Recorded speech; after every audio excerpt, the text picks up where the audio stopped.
left his soul numb, but his spirit still lives on. He's walking with us on the last patrol. He's walking with us on the last patrol.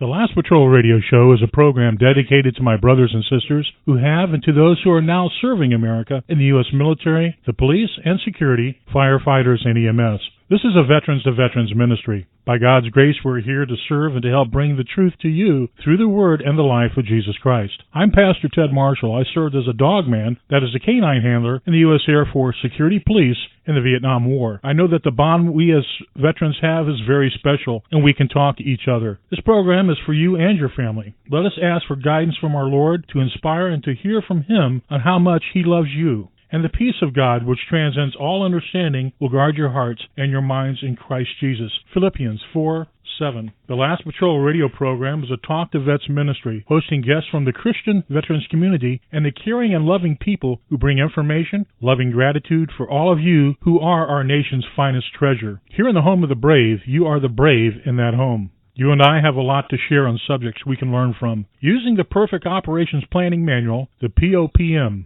also known as the Bible. Heart to heart, vet to vet, patriot to patriot, welcome home. The Last Patrol is about realizing that we have a mission that we're being called to. Each of us has a special place in this patrol. We have and are now continuing specialized training for this task and mission. This is a highly motivated and extremely skilled operations team with overpowering strength, courage, and leadership support. The air power as well, the universe knows none is awesome. The ground troops are all in the army of the Lord. We are God's warriors. Who can stand against us?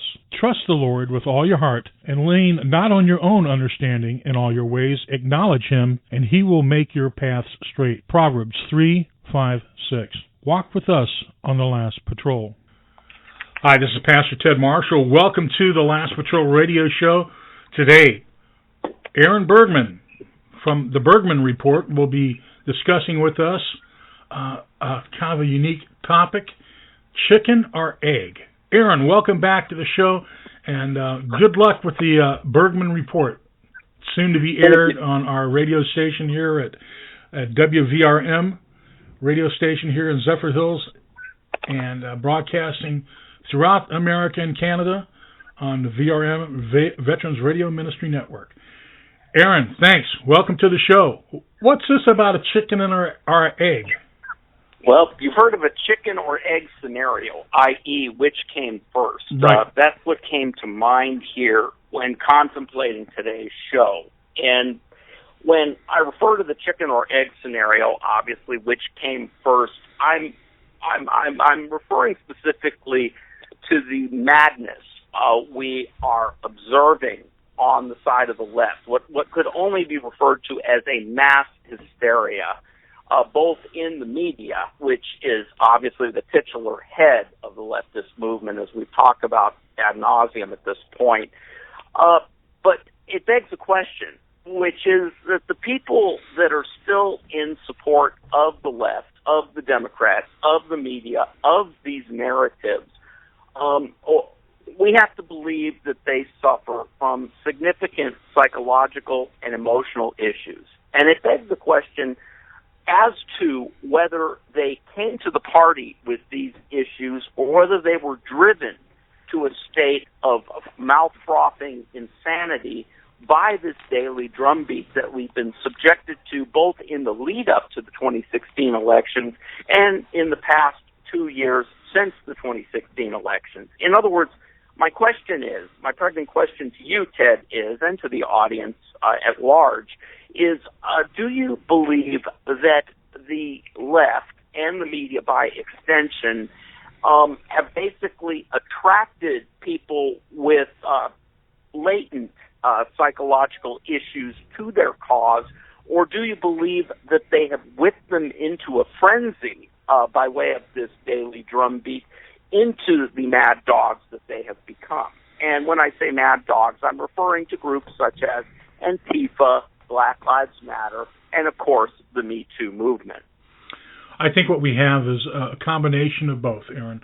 I think we have people that are susceptible to being able to to have this propaganda stimulate them into into this misbehavior and being drawn and having no base or moral compass, is that they're easily swayed to go in the wrong direction, to not have the critical thinking mind that's going to analyze and actually take a look at what's true and what's not true, and believing what they want to believe, and also it's believing what they've been programmed to believe. Now, also, I believe that range hits the Antifa, the far right people that are in these organizations. I think that helps not only those that are there that are already of the mindset, the propagandist, as you would say, the propagandists, the ones that are propagandizing the multitudes. I think what we have is a situation where we also have those that tend to be able to be swayed one way or another just by the propaganda itself. So you have two situations. You have those that are being indoctrinated and have been indoctrinated all through the school system. Then you have those that have not been indoctrinated that way, but by the mass media, by hearing lie after lie after lie after lie. Isn't it that the Nazi regime said that if you tell a big enough lie long enough and keep telling that lie, that people will eventually believe it? And I think that's what we're finding there. Now, what's happening also, you have those that I believe are set and have a wanting to fit someplace. You always have those in society, Aaron, that are on the outskirts there, that want to do something to fit in, and not care how they fit in as long as they're accepted into something. The same ones that if they're standing there and back in their childhood, someone said, "Go ahead and throw that brick through the window. It's going to be okay. You'll be part of the gang." Knowing that it's wrong, but not caring if it's wrong, that wanting to belong is more important than the bad thing that they're doing by destroying property. I think that we have that situation also. And to those that have a mental situation, I think this is it's a great place for them in their own minds to belong to something, to be important. And unfortunately, I think it's driving people that way. Tell me, what do you think of what I just said? Well, I think you hit on some strong points that I'd like to build on. Okay. First of all, as far as fitting in, and I think the term you were looking for is those on the fringes, right, so to speak, of society, wanting to find a home, a place to fit in. I take it a step further. I believe that when you have no moral compass, no base, I think you are prone to narcissism. And I think that's the other component here. We have a strong undercurrent of narcissism. In other words, if you believe in nothing and only believe in yourself and believe that the world starts and ends with yourself, that is a psychological disorder. It's akin to psychopathy, okay? And these people, I'm not so sure that it's a desire to fit in so much as a desire to matter, quote unquote, yes, as evidenced by the global warming lunatics that basically tell you that if you disagree with the concept of man-made global warming, that you should be jailed. People of that nature, people that claim that you are destroying the planet by living your day-to-day life and devoting themselves lock, stock, and barrel to that quote-unquote movement. And that's just one of many pegs in this. But it's a desire to be important. It's a desire to matter, I would say. And that's the only area where I would differ with you on your point. I think it's more narcissistic than wanting to fit in. I think it's a desire to matter. And I'll take it a step further. In the social media age, we've reached a point now where fame is the objective in and of itself. And in their desperation to matter, and to matter you must be famous, they are willing to accept infamy as much as they are fame. In other words, if you can't become famous, then infamy will do. And I think that gives rise to this. Now, this brings us to another startling and important component to this, which has caused the buildup of this over these past 20, 30 years, which is the incentivization of victimhood by the left and by the media. In other words, becoming a member of a victim group has become an objective in and of itself, you see. Yes. And the bottom line is to be an aggrieved victim, all you need to do is join the ranks of the great offended. You understand? And this has been promulgated and incentivized to such an extent, and this is the cure, by the way. So we're kind of jumping ahead in this conversation to what I think is the ultimate cure, which is that we have to stop this. We have to stop incentivizing victimhood. We have to stop rewarding weakness, and we have to start lauding strength. And that is, in and of itself, the essence of why Trump and the Trump movement, by extension, is such a threat to these people. Because what Trump says is, to hell with victimhood, to hell with being second class on the world stage. We're Americans, and we're going to start acting like it again, and we're going to be proud of it. And we're going to be proud of our military. We're going to be proud of our police. We're going to be proud of our own national heritage, and we're going to stop tearing down monuments. We're going to stop apologizing for who and what we are. And that is in direct opposition to what has given rise to this insanity, you see.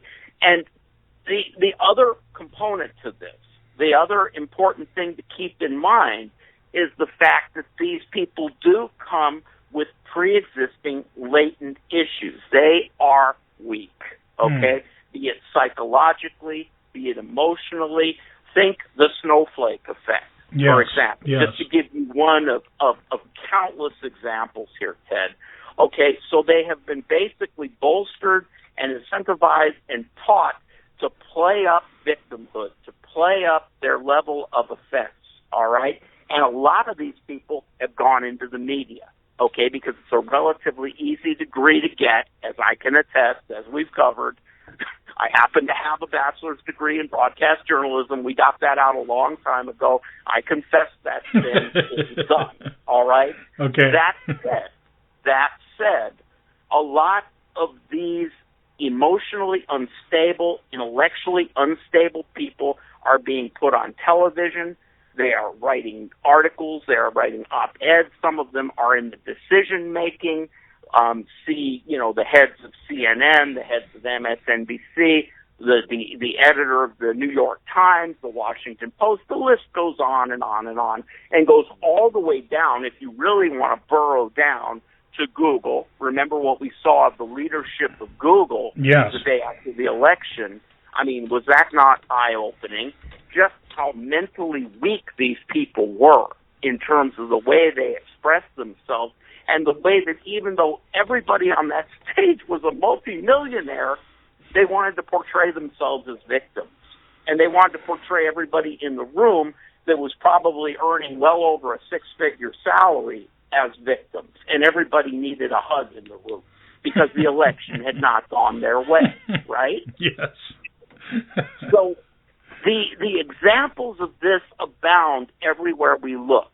And in our next show, which is going to be aptly titled The False Majority, what the objective of the media is to convince us all that they represent the majority, when in reality, I still state to this day that they represent the minority. And that is the whole leftist game dating back to the days of Karl Marx.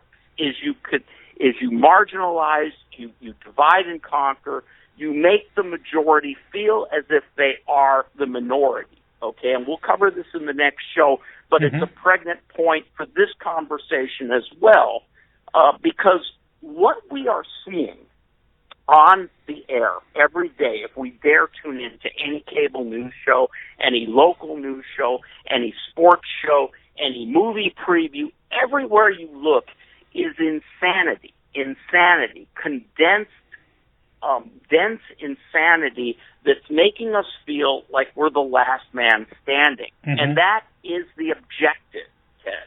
at least that's my hypothesis here. And the interesting thing about it is that a lot of these latent emotional, psychological issues obviously need to be addressed on the psychiatrist's couch or by a medical professional. They are not meant to be shoehorned into our political dialogue, much less in the media, you see. And I'm reminded of, just going to popular culture here, of a classic scene on the old TV show, The Sopranos. You remember that one? Yeah. Where you had the mafia leader who was in therapy with a psychiatrist, Tony Soprano. Mm-hmm. And I believe in season 2, his psychiatrist gets scared off and basically cuts him off from treatment. And he is adrift without her. He doesn't have anyone to talk to about his problems, psychological problems, that is. And he goes to the home of a character named Hesh, who's a loan shark of all things, and he basically attempts to use him as a surrogate psychiatrist. He starts trying to vent to Hesh, his problems as he would in therapy. I'm kind of reminded of that scene by what we're seeing unfold before us on our TVs and our newspapers and everywhere we look. When we see these people with obvious, massive psychological problems trying to work these problems out on the public stage where it has no place. Good point.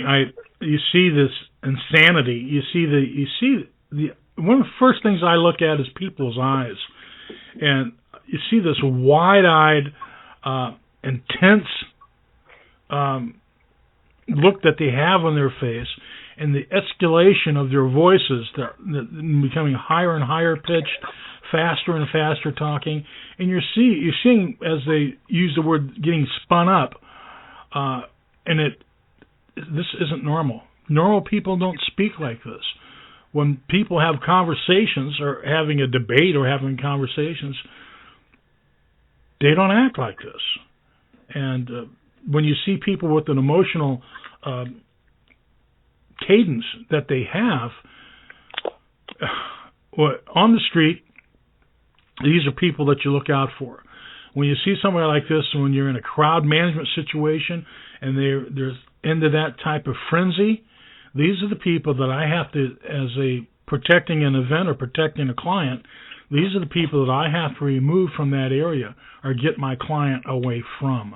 That's what we're trying to do, and that's what we're trying to look for. And I see this on TV and the news and these events every day, the same type of person.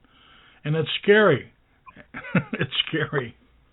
Well, especially because they're being weaponized against the public at large by design, and it's like taking a rabid dog. It's like people who fight pit bulls. They're basically trying to train these pit bulls to attack and kill, and then sick them on their political enemies, so to speak. And the bottom line is a law-abiding citizen is not, in most cases, equipped as you are because of your professional background to deal with it, you see, and therein lies the rub. In other words, your average, normal, decent, law-abiding citizen, when confronted by one of these rabid dogs, does not know how to respond, and that's exactly what they're banking on. Yeah, they're banking on the hysterical aspect of their people saying, well, if they're that upset about it, maybe there's some truth to this, which is exactly what they want to be done. The screaming louder and louder and louder doesn't make a lie the truth. It just makes No, sir. I disagree. I don't think it's about conveying a sense of truth. I think it's intimidation, pure and simple. Oh, yeah. I don't think I don't think they're interested in engaging in an argument. And the bottom line is this is pure brute force.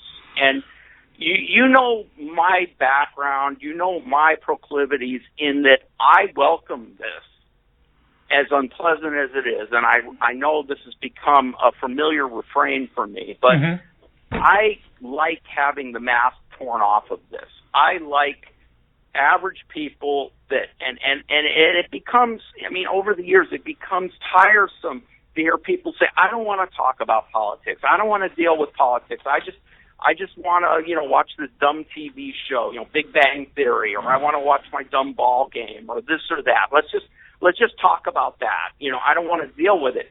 And that's fine. I can understand it.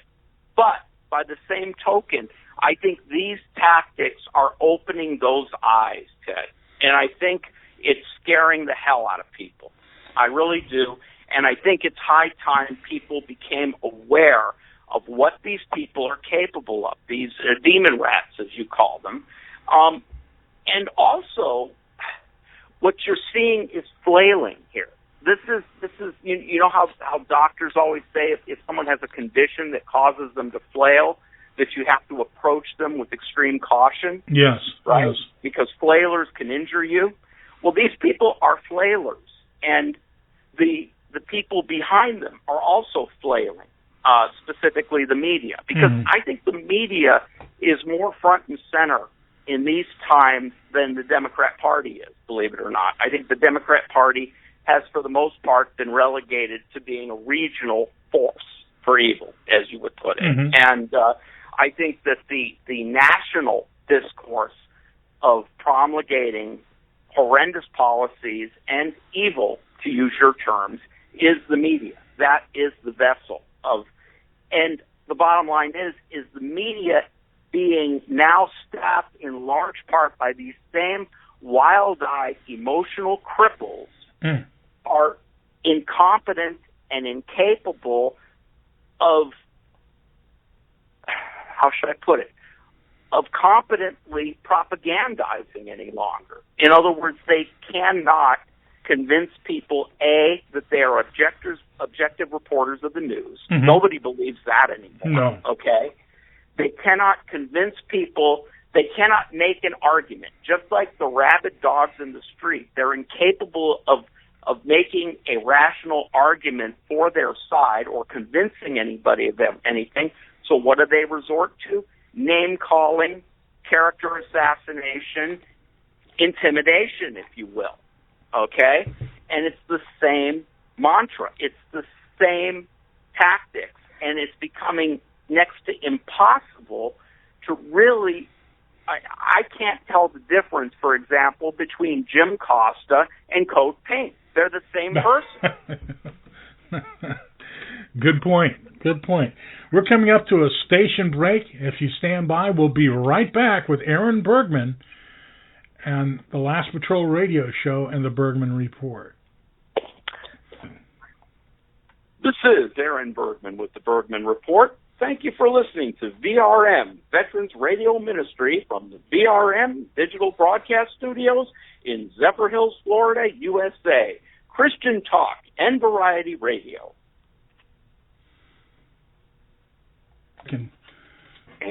We are back on the air with Aaron Bergman. We are back on the air with Aaron Bergman. I unfortunately hit the switch real quick, but Aaron, we're talking about the chicken or the egg, and we're going back to your thoughts. And go ahead, Aaron. You got it. Well, it's often been said that you are never going to convince a stupid person that they are stupid, and you are never going to convince a crazy person that they are crazy. And I think there is deep truth in that. And I think part and parcel of what we have to do moving forward is we cannot concern ourselves with this chicken-egg argument. In other words, which came first. Right. We have to just deal with the reality on the ground of what is. And the fact remains that this kind of mindset, and I think we'll keep coming back time and time again to the issue of narcissism and how narcissism has been promulgated in our society in place of religion, in place of the family, in place of morals, in place of values. Narcissism is the central issue, I believe. And narcissism has been further buttressed by social media, obviously, because everybody thinks that they're a celebrity now. Right. couple that with the incentivization of victimhood, and keep that in mind here, these are our primary obstacles in terms of overcoming what has happened to our discourse. And the bottom line is there is a segment of society that is going to be left behind, i.e., there is no reaching them, whether it be the chicken, the egg, what have you. And their poster children are also being put into potential places of authority. Remember how I said I can't distinguish most of the people I see in the mass media, particularly on CNN, of course, and MSNBC, but in large part as guests on Fox News, for that matter, not to mention in the New York Times, at the Washington Post. I can't tell them from the mobs in the street anymore, okay? Right. That facade of objectivity has melted away, as we have covered, okay?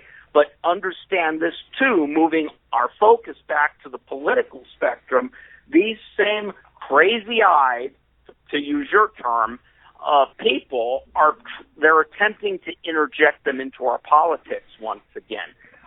Would you not say that Nancy Pelosi has that same set of eyes that would have caught your attention as an executive protector?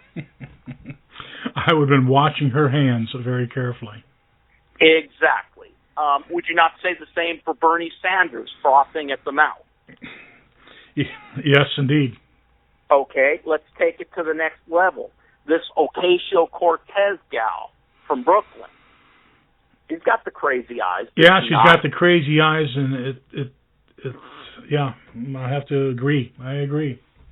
And let's take it local. Let's just continue burrowing down here, and let's look at Gillum, okay? Gillum is, to the minds of the left, a poor man's Obama, right?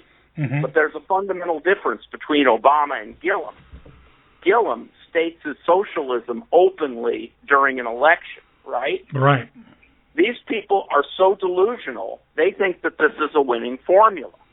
And it doesn't matter how much success or financial backing he has. I don't believe that there's a chance in hell this guy's going to get elected. Do you?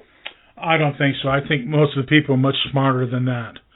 If we were in California, I'd give a completely different analysis. If we were in New York, I would give a completely different analysis. If we were in Massachusetts, Illinois, or possibly Vermont, I would give you a different analysis. Yes. We are in Florida, are we not? And in Florida, people are happy with the trajectory our country is on. Again, buried in the headlines of this week's Kavanaugh wall-to-wall coverage is the fact that Trump has undone the worst trade deal in recorded human history in NAFTA. Yep. Again, circling all the way back to the Clintons in 92. Now, people's incomes are up. People's taxes are down. Black unemployment is at a historical low, as is Hispanic unemployment. Female unemployment is at its lowest rate in, 60 years? Mm-hmm. Upward mobility, the ability, if you don't like your job, to go out and find a possible new job, has never been better.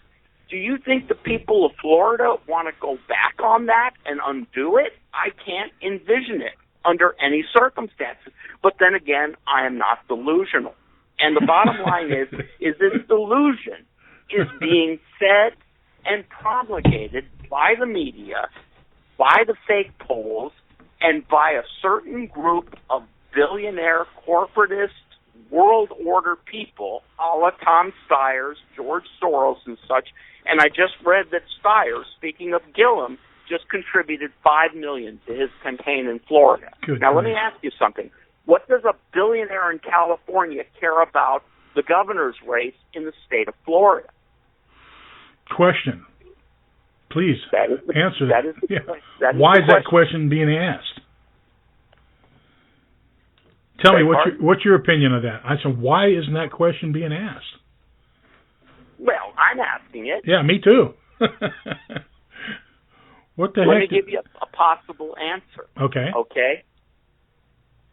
I'm not sure that victory is the objective. I think the visuals, the optical illusion of potential victory is what matters here. In other words, keeping that rabid dog face sated and satisfied and convinced that they are winning, that they are right, that they matter is all that matters. $5 million is tip change to Tom Steyer's. He is the leader of the global warming movement, by the way. Okay? That's where he made all his initial billions in fossil fuel, of course, just like Al Gore's dad did.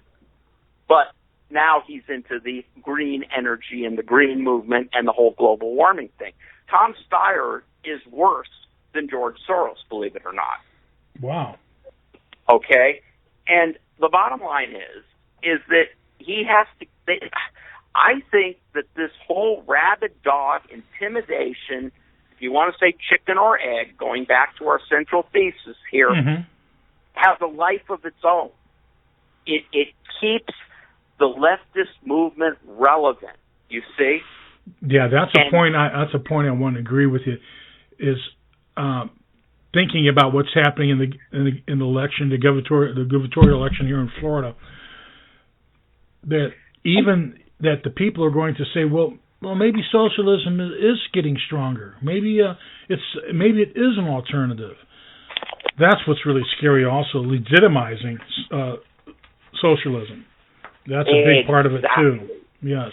Exactly. In other words, they were able to convince the majority of the public back in 2008 that Obama was a mainstream candidate. Right. Even with all his background, baggage, associations, wherein he would not pass a test, to become an FBI agent, for example. He would not pass clearance based on his prior associations, right? Right. But they pulled it off nonetheless. Why? Because Obama was polished. He spoke like Harry Belafonte, and he knew never to go off teleprompter when he was in an election. Never. But the Ocasio-Cortezes and the Gillums have no such training, you see. And the bottom line is they're going to ultimately fail. Now, she may get elected because of her constituency group coming out of Brooklyn, mind you. That's a possibility. But Gillum in Florida, no way. Okay? And the bottom line is I think it's like you say, it's the effort to try to mainstream people like Ocasio-Cortez and Gillum and convince the public, chip away at the public's confidence that socialism will never fly in this country. I think you're really on to something there, Ted. And I think that may be the objective in itself. In other words, they don't expect to win these elections, but they just want to chip away at our confidence. They want to chip away at our resolve. They want to demoralize us, you see. I see, exactly. That's why you see a fake poll that says Gillum's up 6 points. Right. Sure. Just like Hillary had a 92% chance of winning the general election, right? Right. It's the same thing. It's using polling data, quote unquote, and headlines to attempt to alter public opinion, not reflect it. And what we learned in the last elections, I think, is again, they're falling back on the same mistakes that they're going to do now. Let's don't give anything away, but I don't think they're listening to us right now anyway. But people are going to say, hell no. We're seeing through this. And the one that's helping this is when the president points out the media and talks about their fake polls, their fake news. People are getting this. They're understanding it. They're seeing it every day. They're seeing the hypocrisy of reporting a story and then 2 days later, when the story is proved to be a lie, not saying anything about it. And the only thing they say, that's old news. That's their fallback. Well, absolutely. But beyond that, the other thing I'm heartened by is that Trump has obviously taken these midterms on as a personal challenge, yes, which is unprecedented yes. for a sitting president. And this is, how he proves day in, day out that he is as far removed from a standard boilerplate politician as we've ever had the pleasure to see in our lifetimes. And the fact that he has chosen to take this as his own personal quest to buck history, because we all know that sitting presidents, after they're elected, 2 years later, lose either one or both houses of Congress. Mm-hmm. It's almost like something you can set your watch to. And he's apparently taken it upon himself to buck this trend. And this is a man that, for the most part, throughout his life, has met his marks. Let's be honest here. Absolutely, yeah. And I find that very heartening. For example, he's doing 3 rallies this week alone. My understanding is he's going to do at minimum 3 rallies every week up until the elections, okay? And the thing that he is doing is he's regionalizing our electoral process. He's going, boots on the ground. He's going to these states, and he's basically returning our electoral consciousness to a regional status. You understand what I'm getting at? Yes, I do. Yep. And by extension, by doing that, he takes these regional elections and expands them out to the national stage by way of these rallies. It's brilliant, really. It is and brilliant. At the same time, he eliminates the middleman. He eliminates the media. He eliminates the media's ability to distort what he's saying, and he speaks directly to the people. And again, these people are being foisted on their own petard. The same thing they used to convince us that Obama was a mainstream candidate and worthy of the highest office in the land with his background, his history, is being now used against them via YouTube. In other words, the fact that Trump can talk to the people directly on YouTube without any filler or commentary by the drive-by media has basically enabled him to overcome so much, and he's using their own tools to overcome them. Absolutely brilliant. Brilliant. We're seeing also when it comes to national coverage and local coverage, one of the things that we're seeing also is that a lot of people, they're missing out on what's going on locally. The news media itself, when you take a look at your local channels, your local news and so forth, a lot of people are just, those numbers are going down. And what I'm seeing is with the national media being as dishonest as they are, the people are turning away from that. And with that tuned ear, and they go back and they listen to the local media, they're starting to look at it with a jaundiced eye also. How come you're only telling these stories and not what else is going on? For instance, let me give you a good example of a story that happened here in Tampa. A couple years ago, we had the museum and the Veterans Park in Hillsborough County, we had an event. And the event was the largest event that they ever had there at the park. And the news media showed up for about 15 minutes and then took off before the event actually started. So they got there just as it was being set up, where you didn't see the crowds of the people come in, and took off to go someplace else. So that's what they reported. Where they were going, they went to Curtis Hickson Park and covered a protest that showed about 10 or 15 people.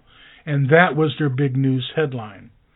A leftist protest that was going on, not the veterans event, which packed the area and was the largest event that they ever had. And people see this, and the people that were there at the veterans event went home that evening and expected to see the news and saw what they did. And I tell you, it lit everybody up. They were really incensed to what was going on. And we need to be aware of that also.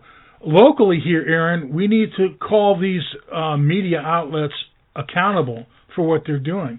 And what they're doing is still trying to push that agenda the same that the national people are trying to push only on a local level. We've got to combat that also. Well, I think we have to accept the fact that that's never going to change, Ted. Yeah. This is the thing. You know, no matter how many times they're proven wrong, they're never going to learn, not because they're incapable, but because they don't want to. And remember what I said earlier about the inability or the impossibility of convincing stupid people that they're stupid or crazy people that they're crazy. You're never going to win that argument. And I put the media into that category. They're stupid and crazy, okay? And you're not going to convince them otherwise. And the bottom line is when you say hold them accountable, there's only one way, Ted, and it's happening. Turn off the TV. Don't buy the newspaper. Don't buy the magazine. Yep. Turn off the radio. And God bless YouTube, even though YouTube is run by leftists, and herein lies the irony, okay? As is Facebook, as is Twitter. And yet our side has finally caught up in terms of social media, alternative means of communication. And the beauty is, I got a call from the RNC this morning, the Republican National Headquarters, the Hillsborough office, as a matter of fact, speaking of Tampa. And, of course, they wanted to know, if I'd be volunteering. And I told you on our last show, I'm going to be closing the polls here in Hillsborough County yet again, just like in 2016. And I told the fellow on the phone, I said, well, don't ask me to go door to door, because that is buggy whip time. Going door to door is nothing but an intrusion on people's privacy in 2018. You don't do it, okay? And I saw a great sign on a door one time a few weeks back where somebody wrote, if you're coming to, be advised, we already know who we're voting for, and we don't have any money to buy anything, so if you're doing either one, don't knock, And I think that's kind of the consensus of the country at large. You don't go beating on doors anymore. And I said, look, during the 2016 election, there was a thing called Trump Talk that we used to great effect, where from the comfort of your own home, your own computer, you had a little speaker set up and an auto dialer. And you could basically, just go number to number to number, and the computer would dial it, and you could use your speaker set on your laptop and basically talk to folks or leave them a message in the days leading up to the election. During that time, I probably made 1,000 calls, Ted, in the last 5 days. And I don't know whether it had any impact or not. Maybe it did, maybe it didn't. But the point I'm making here is that we've caught up to them now. Because those were the tricks they used to get Obama in office on both occasions, both in 2008 and 2012. Particularly in 2012, they used Facebook analytics, to basically harvest everybody on Facebook. And people are always talking about, my privacy was breached. Well, they ought to take a look at that election if they want to know where their privacy was genuinely breached on Facebook. And if Zuckerberg were really made to answer any questions, it would be about how he cooperated with the Obama administration in turning that information over to them. But, and they have bragged about it openly. But the point I'm making here is when you're dealing with insanity and you're dealing with mental illness, it doesn't pay. It doesn't pay. And of course, Aaron, we're coming up to about 5 more minutes before the show. And before we do this, let me do a station identification. We'll be coming right back to you. You're listening to VRM Veterans Radio Ministry from WVRM Digital Broadcasting Studios in Zephyr Hills, Florida, USA. Christian Talk Variety Radio. Stand by and we'll be right back.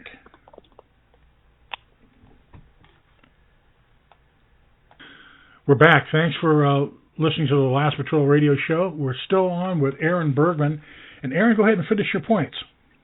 All right. Well, in conclusion, obviously the title of the show was Chicken or Egg, which could take us down a rabbit hole of sorts in terms of attempting to assess whether the insanity we're seeing in the streets was latent, i.e. the people involved came to the dance with it already, or whether they've been whipped up into a frenzy. And I think we mutually agreed that it's a combination of both. So we can set that aside at this point, and we can understand that the people out there do not need to engage with these people on any level. In other words, you never argue with a fool, because after 5 minutes of argument, people won't be able to tell you apart. I love that. I love that. The fact remains that we have a mission coming up this November. We need to protect our president. We need to fulfill this prophecy of holding the House and Senate. I will not go on the record and say that the Republicans are in any way, shape, or form deserving of this. This is for the president. This is to protect him from impeachment, because the first order of business, whether they win the House or Senate majority, will be his impeachment. And we can use these Kavanaugh hearings as our template, because it's going to be irrespective of evidence. It's going to be purely based on the seriousness of the charge. And if you think the Russia probe and Mueller was horrendous to endure day in and day out, multiply it times 1,000. And that's what this will be like if the Democrats take either the House or the Senate in the upcoming midterms. I encourage everybody to vote Republican down the ticket, not because the Republicans per se are deserving, because they aren't, and I'll be the first to admit this. However, we are doing this because this is an objective that the president has set out, and he's obviously firmly committed. 3 rallies a week leading up to the midterms is unprecedented. And with everything he's done, up to including this past week, doing away with the worst trade agreement in recorded human history in NAFTA, I think we owe him this. And we owe him both the House and the Senate, and we owe him not having to worry about impeachment proceedings a la what Kavanaugh has been subjected to these past weeks. Aaron, we thank you so much for your insight and your opinions. And there may be folks I know that are out there that disagree with these opinions, but to let you know, Aaron, we still have the First Amendment here in America. We still are able, through our talk and variety shows and our news and information shows that we have at our programs, we still have that First Amendment. And I thank God that we do. That the opinions are of Aaron. I may agree with some of them. I may not agree with some of them. But you folks have that same opportunity. You need to listen. We try to listen to both sides, and we also, not only that, but we have to talk what our heart is telling us is the truth.